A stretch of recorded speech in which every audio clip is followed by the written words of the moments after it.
Baik, Assalamualaikum dan selamat sejahtera semua.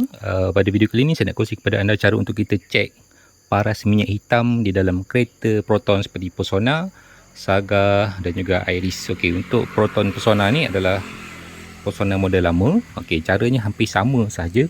Itu kita buka bahagian pintu depan, kemudian kita buka pada bahagian untuk bonet depan ni, kita tarik kat sini. Alright. Kemudian kita buka bahagian depan kereta ini, buka. Alright.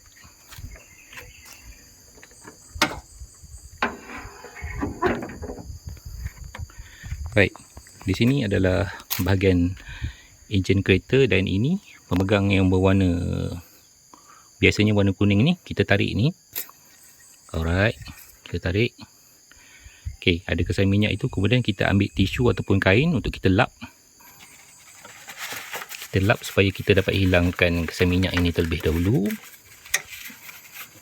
Sebab saya guna satu tangan jadi susah sikit. Okey, kita masukkan semula. Kemudian kita tarik lagi sekali untuk kita tengok paras minyak hitam. Baik. Sekiranya paras minyak hitam berada di antara dua lekuk.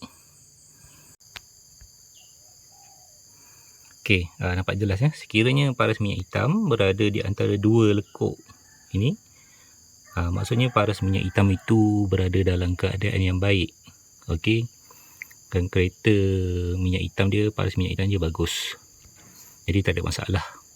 So, sekiranya video ini bermanfaat, jangan lupa tekan butang like, share dan juga subscribe channel ni untuk info yang terbaru. Jumpa lagi video akan datang. Subscribe. Jangan tak subscribe. Bye-bye. Jumpa lagi pada video akan datang. Tekan saja butang subscribe untuk info yang terbaru.